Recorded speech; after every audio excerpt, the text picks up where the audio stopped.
Well, hey everyone, and welcome to the summer edition of the Backshed Bible Study. We are taking time as we go throughout the summer to do some different things where we don't hang out in my shed, because there's a good chance it's about 110 or 12 in my shed right now. So we're here in the comfort of the Sunrise, the beautiful Sunrise lobby. There might be some work going on behind us along the way, and that's fine. In this edition of the Backshed Bible Study, it is my privilege to welcome Jeannie Bruins with me. Hi, Jeannie. Hi, Cliff. Thanks for inviting me. I am really glad that you're here. Thank you. Me too. So, Jeannie, tell us a little bit about yourself. First off, how long have you been coming to Sunrise? I've been coming to Sunrise for 2.5 years. Okay, so I feel like I met you right when you got started here. Very close, yep. Joined right away. And one of the things that I remember you telling me early on is that you had been very involved in the city of Citrus Heights, and we're going to dig into that a little more today. But tell us a little bit about what you do these days. Well, I still work. Okay. I have a little business that I work out of my home. I'm a legal document preparer and do legal documents for people that don't need legal advice, because I can't give legal advice. So So you're like LegalZoom, but in person. Better, actually. Okay. Yeah. Been a paralegal. Okay. Came out of the legal world, and Okay. So that's what I do. I concentrate on estate planning, probates, and trust administration. That's what I do. I will remember that. And I also enjoy my family. I love coming to Sunrise in the choir. Yep. And I'm a greeter now, every other Sunday and sometimes every Sunday. It's all good. I feel like you are a great face of Sunrise. Like you are one of those people that helps people feel welcome. And well, thank you for that. That this is a place that, 2.5 years ago when you walked in here, obviously you... Actually, I walked out there. We were meeting outside when I first... Oh, that's right. Yes. We were doing the on-lawn on the lawn service back then. Yep. But you obviously felt welcome. And I did. And I've known this church for a long time. I've actually interacted with this church a number of years ago. Well, that's one of the things that I remember early on you telling me is you had interacted with Pastor Rich and some things going on in Citrus Heights. So how did that happen? Well, I moved to Citrus Heights in 1984 from Southern California with a job promotion, and knew, because I had a sales background, you kind of got to get involved in the community and meet people and promote your business. So I did that. I joined the Citrus Heights Chamber of Commerce and found myself within a year or two a board member, and then serving in 1989 as the president. Okay. And then went on staff and ran it for 12 years. And during that time, the effort for Citrus Heights to become a city began to bubble up.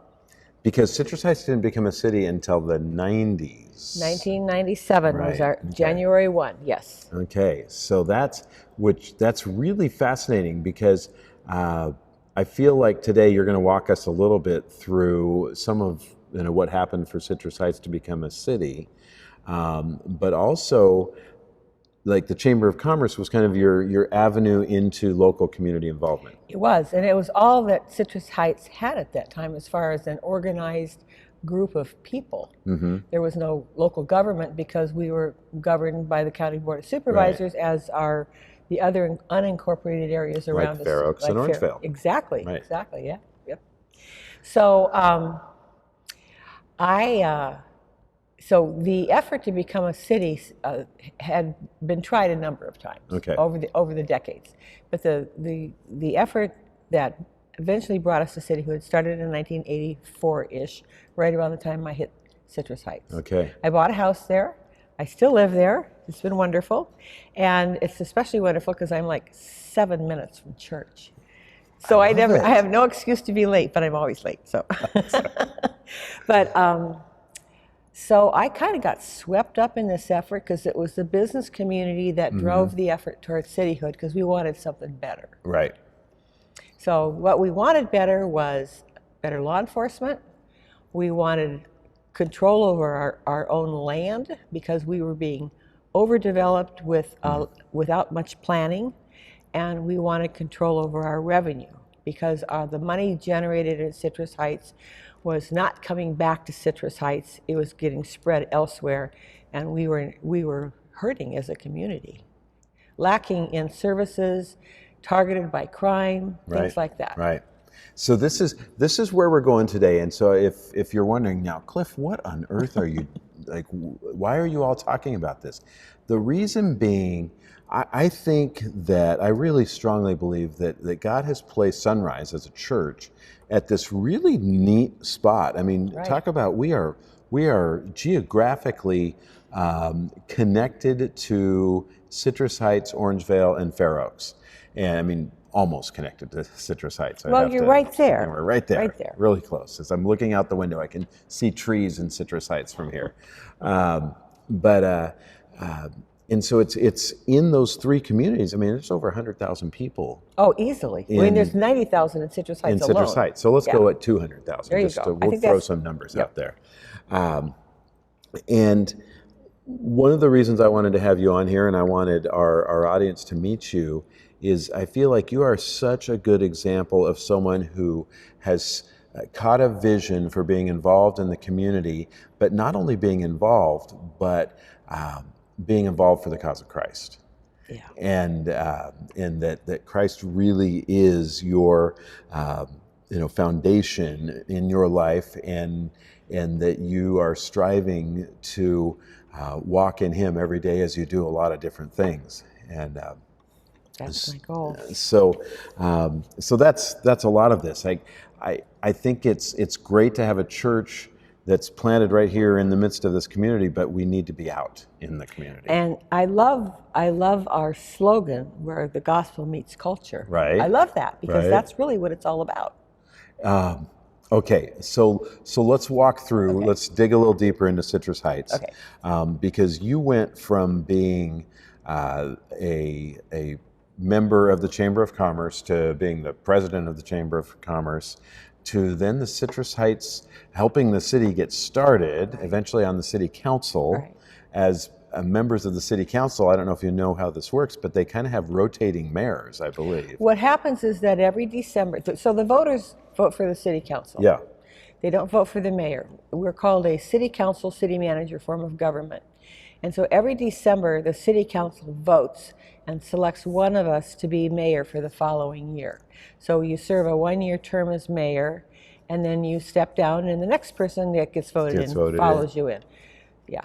So you have been mayor multiple times. Four times. 4 times. In 20 years, yeah. And all that. So take us back to 97. Okay. You know, you become a city. Okay, so basically, just a little bit earlier than that, we had a real big fight with the county about becoming a city, and they sued our effort, and we countersued, and it, believe it or not, got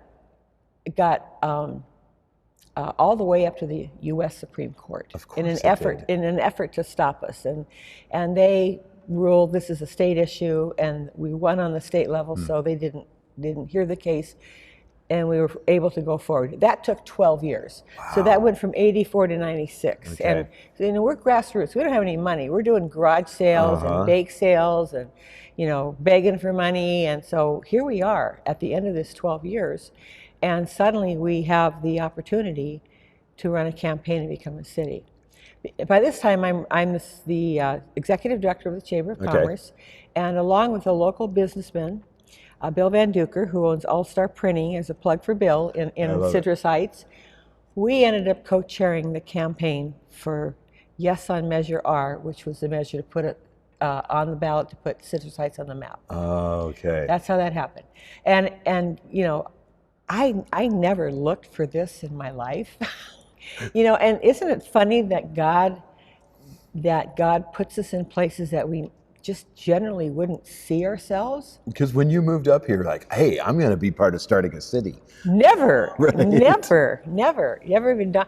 And so we had to learn along the way, and so we had a political consultant. We had to raise a lot of money. Sure. there was an environmental impact report that had, just all kinds of stuff had to be done.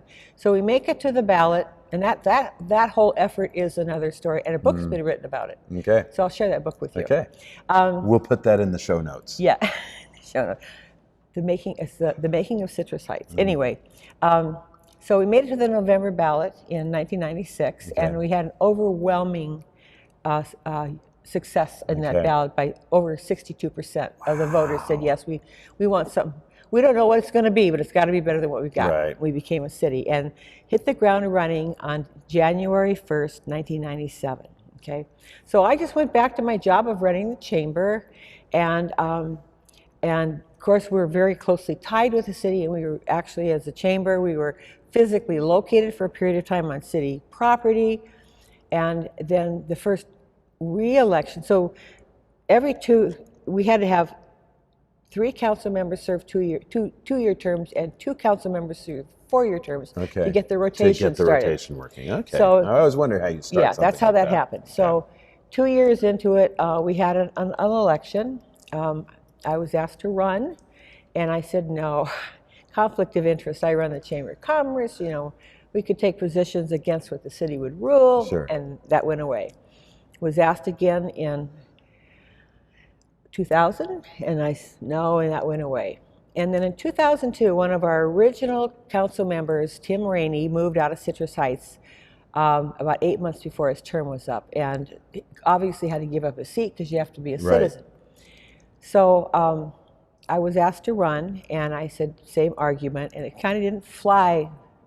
I was asked by 3 different council members individually, and I said no. I said I'll fulfill Tim's term, and then someone else can run in November. I didn't want to run a campaign. The whole thing was very awkward for me. So I'm literally, it's May, and I'm in my front yard planting flowers under my tree.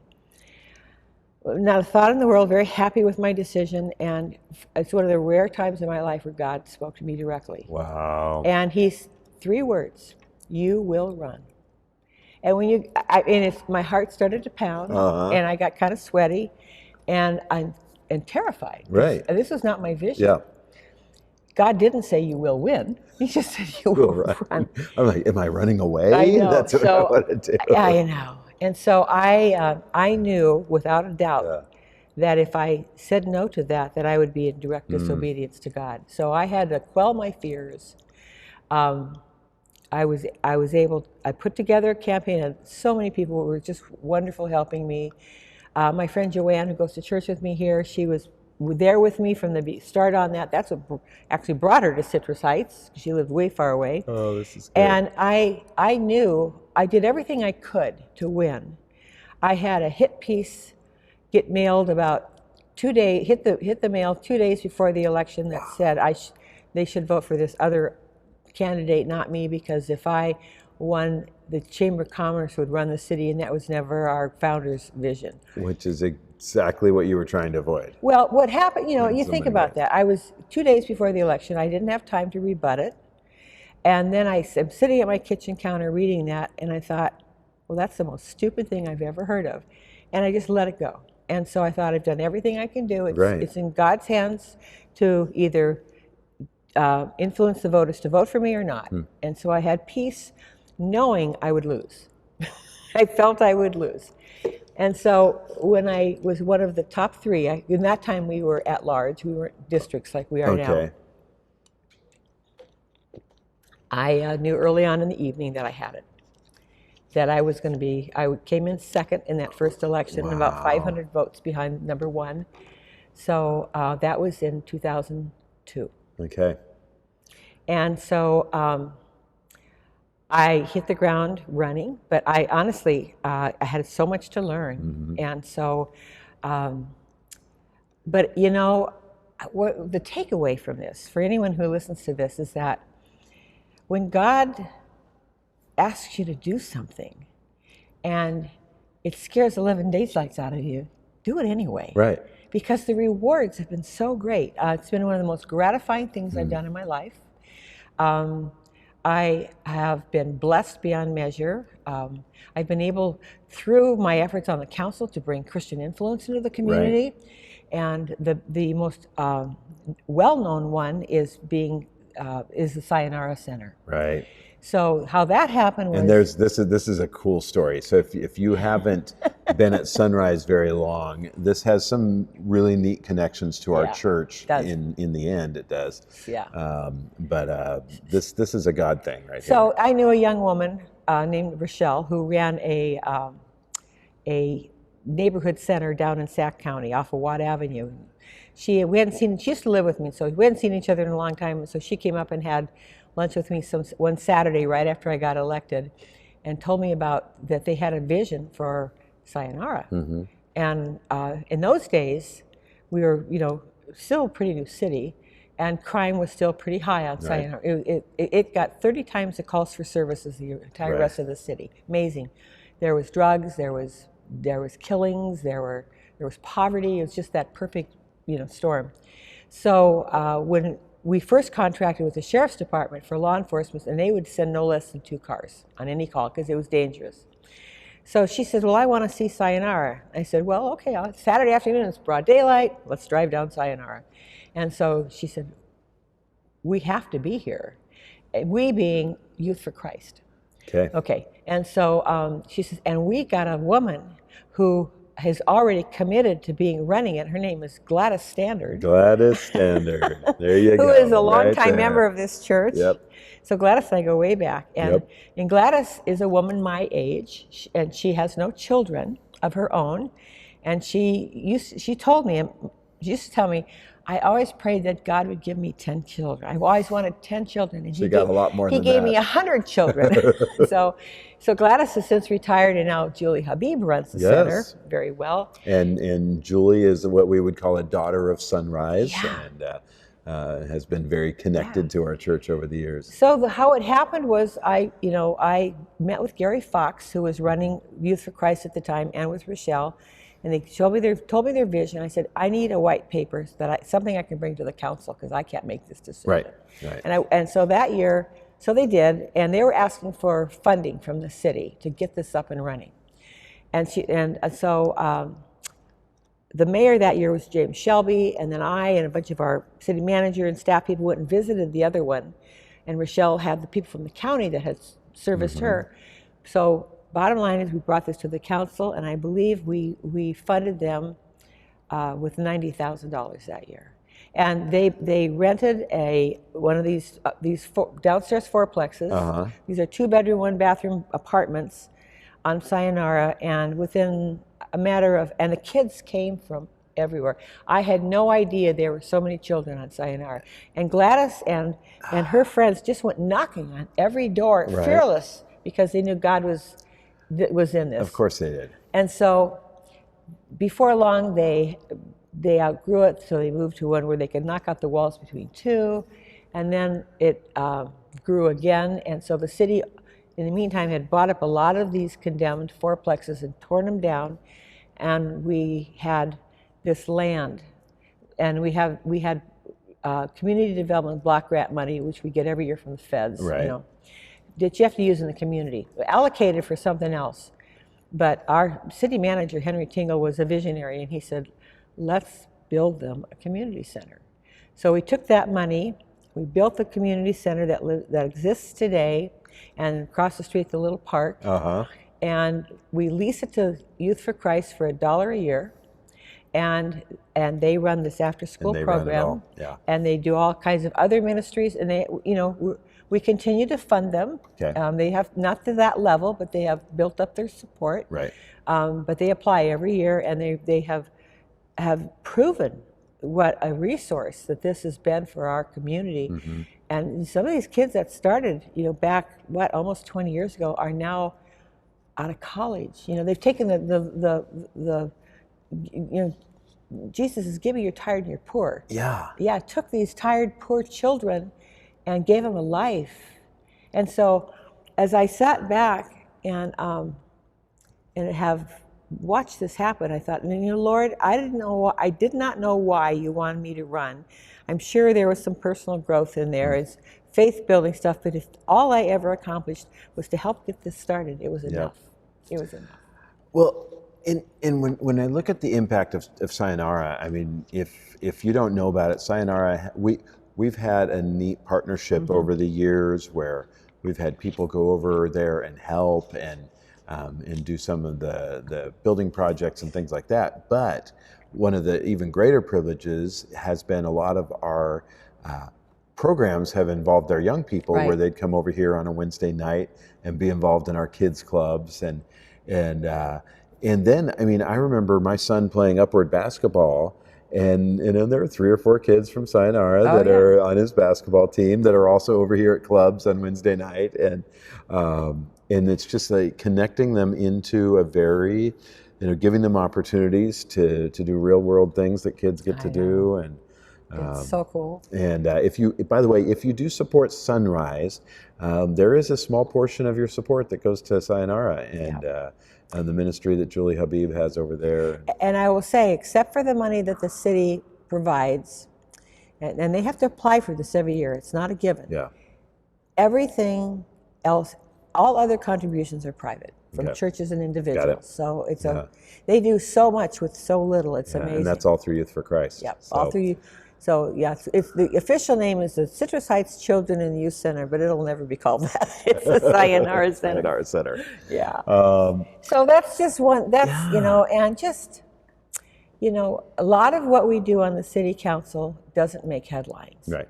It's the day in and day out relationship building, solving problems, helping people, and in that arena, God has really allowed me to work, and I've been able to pray with people. It's amazing. Even before I was on the city council, in the first 2 years or so, the city and the county continued to fight, even after we became a city. Yeah. And it had to do with how much money we had to give them through a law called revenue neutrality, and the lawsuits. And our council was tired. They were brand new. They'd never done this before. They were meeting till midnight, 1 o'clock in the morning. And our very first mayor, Bill Hughes, who passed away a long time ago, was a Mormon. Okay. And he came up to me one day, and he just was weary looking, and he said, "I know you're a woman of faith. Would you just please pray for us?" I went, "Okay, I can do that," And so I don't even know if I ever had that conversation with him. But I'm going, "Lord, thank you for protecting me so that I didn't misstep and dishonor you." And he saw that I was a person he could come to for prayer support, So. Oh man. Well, yeah. There's a lot we could unpack there. Now, and I know in the past one of the first things you told me about was Sunrise joining in and being a part of. There was an opportunity for some businesses with nefarious purposes to move into town. Well, this was before I was on the council. Okay. This was back in the 90s. So what, on the corner of, just behind the mall, they were, there was a restaurant there called La Placita Dos that was there for a long time. But prior to that, that used to be a Chinese restaurant that had closed down, and a strip club, a juice bar was going to come to Citrus Heights. So let me back up just a little bit. Across from Rush Park, there was a sports bar that opened up when we were still part of the county. Okay. And they said they were called cheerleaders, that they were just going to show midriff, And so they were going to have girls in skirts and little tops. And so the county approved them. And then they became topless very quickly after that, and they just kind of turned their back on it. So we became a city and started enforcing things. And so then we found out that this restaurant, quote unquote, was supposed to open up on Greenback right behind the mall where La Placita Dos eventually was, and that they were going to be a juice bar. And a juice bar is a facility that does not serve alcohol. And because they don't serve alcohol, they are not under the control of ABC, of Alcohol Beverage Control. Okay. So, so they can do whatever they want, basically. And so our business community was up in arms over this, Yeah. because Oh, yeah. it was right in the Oh, it's center.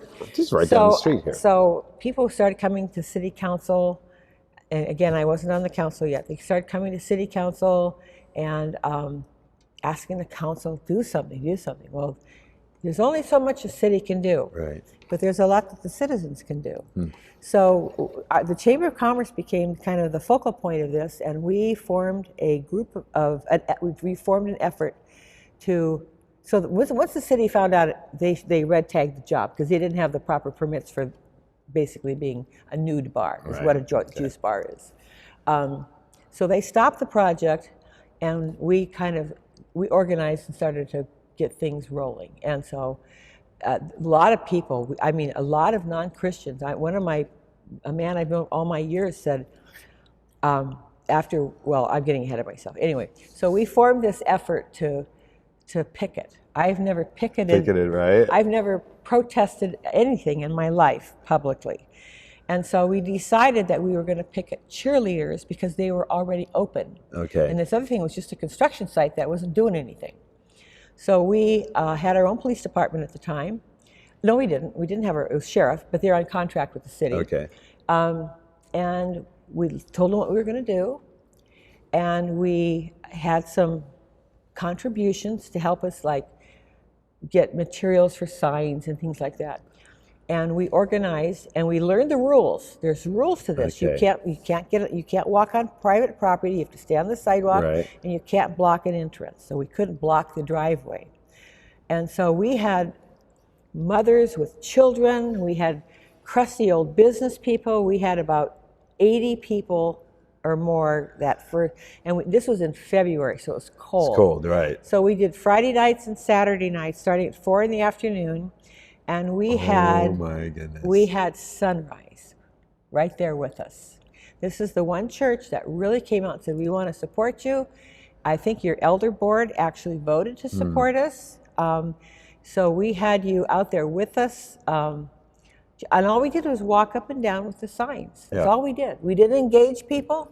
We had there was a police car that was parked down Aubrey Boulevard, just out of sight, in case there was any trouble. They're just watching, and so of course the men would come down from Aubrey Boulevard, from the Roseville area, and they would get ready to turn left, and they'd see us and they'd just keep on going. Keep going. And so we really infected their business. We had La Placida Dos, which was open at the time. They came, it was cold, very, very cold. So we had a little Christian coffee house here that is now became another business, but at the time was open. And he would come with this truck and he would back up and he'd have hot coffee for us. And the owner of La Placida Dos would back up with his truck and he'd have hot burritos for us. So we were so well taken care of, and we did this every weekend for 2 months. Oh my goodness. And so the people that were going to open up on Greenback said, no, don't want the fight, we'll go somewhere else. So that never opened up as a juice bar. The city, we impacted the business on cheerleaders to such an degree, and the woman that owned it was from Vietnam, and she had run a brothel. So she'd run a brothel in Vietnam. And so she basically cut a deal with the city, and they gave her a little bit of money if she would sign a contract saying she'd leave town and never come back. So it was worth this agreement. Wow. Okay. Loss of future business kind of thing. Right. So then we found out that property that Cheerleaders was owned by C.C. Myers, who's a big developer who is the guy who's got the claim to fame because of all the freeway fixes he did after earthquakes. Oh, okay. Big time. And he didn't probably even know he owned that piece. I'm sure he had no clue. So we got his permission, and we took a bulldozer there, and we bulldozed it down and got rid of the building. And so now that property is owned by what was Pioneer Church, which is going to move there. But then because there's a creek that runs through there, environmentally it's just hard. Right. And then with COVID, prices went up, so they went elsewhere. So that's what people can do, that are convicted to stand up for what's right and good and what God would honor. Right. And so kind of as we wrap all of this in together, I think one of the things that I would want to say is how does an ordinary person get involved civically? That's Right? a great question. What does that look like? That's it. First of all, you raise your hand and say yes. I'll do it. There's lots of opportunities. Right. Running for city council is only one of them. And I've had many people ask me that say they want to run for city council. And one, well, my successor goes to church here, Jane Taft. Oh, that's all. Yeah, we know Jane Taft. Jane Taft has the seat that I retired from. She ran successfully. So, we're keeping it home. And so you find, you find a niche. There's so many ways to volunteer. The city has volunteer opportunities through the police department, through City Hall. There are committees, there are projects. It's not just about being a city council member. Right. So it's not necessarily the position with the glory, which I'm sure you would say that's not a lot of glory to this. Work. You and I have had conversations. I understand it's not glory. But it's gratifying. Right. If for me, it was a very gratifying experience. I'd say it was 95% positive. But there's a planning commission. There are committees to put events on. Our big Sunday Fun Day at Rush Park. Just to get out of the purpose is to, first of all, pray and find out where God wants you to be. Yeah. Although I didn't pray for this initially, God just said, "Yes, this will be good for you." And so, but yeah, there's so many from just one-on-one. Going to a city council meeting and speaking publicly about your opinion about something, or that's on the agenda, or something that you think needs to happen in the community. There's so many ways, and we have neighborhood associations within Citrus Heights, and that's a great place to start. Within your own neighborhood, we meet monthly. We have our own local projects. We get a little funding from the city. And you get to know people. That's the key. You get to know people. Well, and it just takes getting out of our normal comfort zone and kind of looking around and going, okay, what can I do in this community? I have been really encouraged over the last 5 years to watch what's happening in Orangevale, as with Brad Squires is, I think, responsible for a lot of it. But there's been a real neat sense of community developing in Orangevale. The Chamber, same thing, and we've joined Sunrise as members of the Orangevale Chamber and the Fair Oaks Chamber. Sorry, we're not Citrus Heights. Well, maybe we'll have to work on that. But that's important too, to be involved with the business community, because ultimately it comes just down to people. Right. It's all people. Yeah. And we've made some great friendships in these, and you find you have a lot of followers of Christ that are involved in these various ways, and there you're having an influence in your community, not just from one point on the map here at Sunrise, but like out in our community. And one of the things that I did right after I started here, I got our software that we have, and I just pulled data points, all of the addresses of everybody that attended Sunrise at the time, like back 7 or 8 years, and I dumped all those without names, don't worry, into Google and produced what we call a heat map. And it showed us that about 80% of the people that go to Sunrise live within a 5-mile radius of this church. Yeah. And it's not quite a perfect circle, but it's a pretty cool circle. But what it showed me is the people in this church are very much living in these 3 communities of Citrus Heights, Fair Oaks, and Orangevale. And we can get involved very easily, and it doesn't mean running for office, and it doesn't mean trying to go after incorporation for Orangevale or Fair Oaks like Citrus Heights did, although that could be an option. But just being a part of things, and it's amazing what God will do. I know. You just have to be willing, and realize you don't have to be perfect, because I didn't know what I was doing. Yeah. I mean, I learned along the way. And even after I got elected, I didn't know, the day that I got sworn in, I didn't know enough to get out of my seat in the audience and go up to the dais. I had one of the council members said, "Jeannie, you belong up here." That's how green I was. And, but yeah, and it's getting involved in the community and knowing that you are helping spread the gospel either directly or indirectly. Right. I had a person tell me, she became a good friend of mine. She's since gone, she went home with the Lord on a Christmas Day. But we met through the Chamber of Commerce back in the 80s, and I was single mom. She was going to be single soon. Her husband, left her. So she gravitated toward me. And so we started going to the church that I went to at that time, which was Arcade Baptist, had a huge singles program at that time. And she said something to me I've never forgotten. She said, first of all, she had gone, before she started her business, she worked for an employer that was a Sunday Christian, but was a ruthless businessman during the week. So she had a real sour taste in her mouth for Christians. And she thought that we were all Christians were hypocrites. We're hypocrites, yep. And so she said to me, after our friendship kind of started to develop, before she came to the Lord, she said, I knew you were a Christian, and I was just waiting for the other shoe to drop.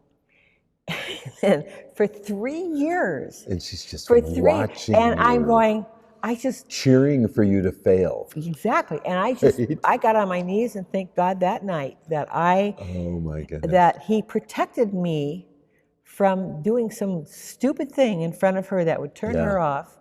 And she came to the Lord, and then she remarried the most wonderful Christian man, and they were married for 32 years until she passed away. Wow. And so that was such that just stuck with me so much, Cliff, that we don't know who's watching us. So we are called to be the face of Christ no matter what. And I'm not always very good at it, I have to tell you. Oh, I don't know, Jeannie. I think you're pretty good at it. And I'll try to tell this story in a way that is appropriate. But, not long ago, I had preached a sermon, and you'd sought me out, I feel like a few months later. Well, you went on sabbatical. I went on sabbatical. That's what it was. I preached a sermon. I'm like, see you guys. Which now that I remember, I think I did some pretty hard challenges at the end of that one. You did. Very hard challenges. But I remember you came back and we sat down in my office over here and talked. But one of the things that was so remarkable to me was your willingness to admit your own weakness and to go to people and make things right and be reconciled where there were things that weren't reconciled. For years. And and God spoke to me through your sermon, and your challenge, that was a communion Sunday. And your challenge to the congregation was, if you've got something that needs to be set right, and don't take communion today if you're not willing to do it. And I went, shoot, I want to take communion. So that was God pinpointing a point in time where He said, okay, enough of this.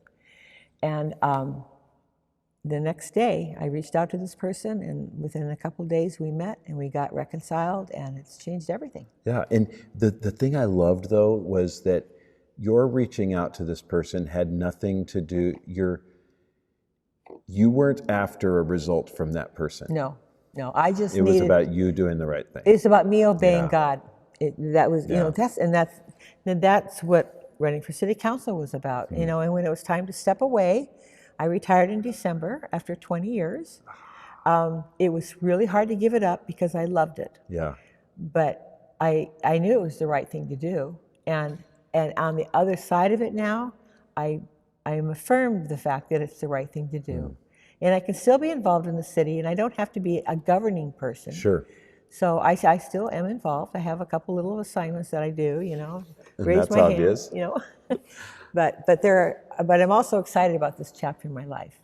So I really want to see where God is going to use me. I do still work. I'm